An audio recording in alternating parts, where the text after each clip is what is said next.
Selamat pagi Bapak Ibu, perkenalkan nama saya Lisnawati Waru dengan NPM 2205030166 dengan prodi Pendidikan Guru Sekolah Dasar. Di sini saya akan menjelaskan evaluasi pembelajaran yang telah disusun di modul 2, yaitu evaluasi pembelajaran yang terdiri dari 4 jenis penilaian. Yang pertama, penilaian formatif yang dilakukan secara proses pembelajaran yang berlangsung untuk mengetahui perkembangan dan pemahaman peserta didik. Dan yang kedua, penilaian sumatif, yaitu yang dilakukan pada akhir pembelajaran untuk mengetahui pencapaian belajar keseluruhan. Yang ketiga, penilaian alternatif, yaitu penilaian tidak hanya menggunakan tes tertulis tetapi juga menggunakan penugasan, proyek dan juga presentasi. Dan yang keempat, penilaian autentik, di mana penilaian autentik ini yaitu menilai kemampuan secara peserta didik secara nyata melalui kinerja, praktik, dan juga produk yang dilakukan oleh peserta didik. Pengamatan ini dilakukan untuk melihat apakah evaluasi yang dilakukan ini sesuai dengan tujuan dan kompetensi pembelajaran yang telah dilaksanakan. Pengamat untuk menguji ketepatan atau ketentuan pada evaluasi pembelajaran, saya menyusun dengan langkah-langkah penyusunan instrumen evaluasi, yaitu pertama, menentukan kompetensi dasar dan indikator pencapaian kompetensi. Kedua, menetapkan tujuan penilaian. Ketiga, menentukan jenis dan bentuk penilaian, baik formatif, sumatif, autentik, dan alternatif. Dan juga yang keempat, menentukan teknik penilaian yang sesuai dengan tujuan pembelajaran. Kelima, menyusun kisi-kisi evaluasi. Keenam, menyusun instrumen dan soal berdasarkan kisi-kisi yang telah dilakukan. Ketujuh, menyusun pedoman penskoran atau rubrik penilaian.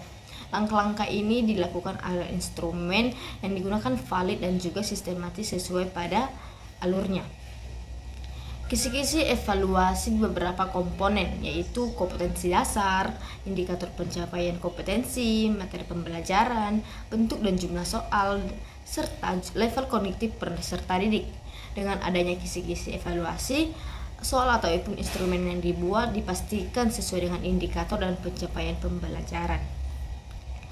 Berdasarkan kisi-kisi yang telah disusun, saya melakukan analisis kesesuaian evaluasi pembelajaran, di mana hasil analisis menunjukkan bahwa soal dan instrumen telah sesuai dengan indikator pembelajaran dan bentuk penilaian sudah setara dengan jenis penilaian yang digunakan.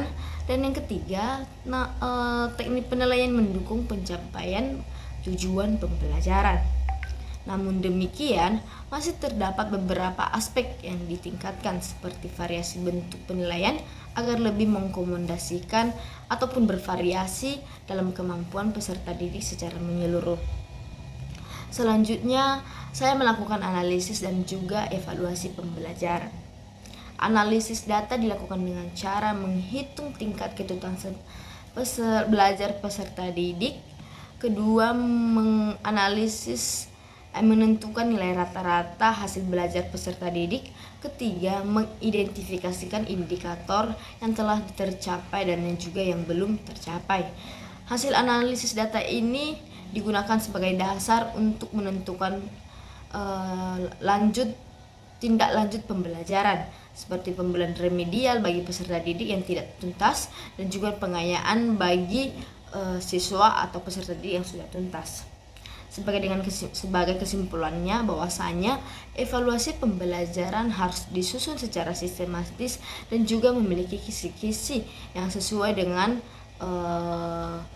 karakteristik peserta didik dan dievaluasi serta dianalisis dengan tepat agar dapat meningkatkan kualitas pembelajaran di sekolah dasar bagi peserta didik.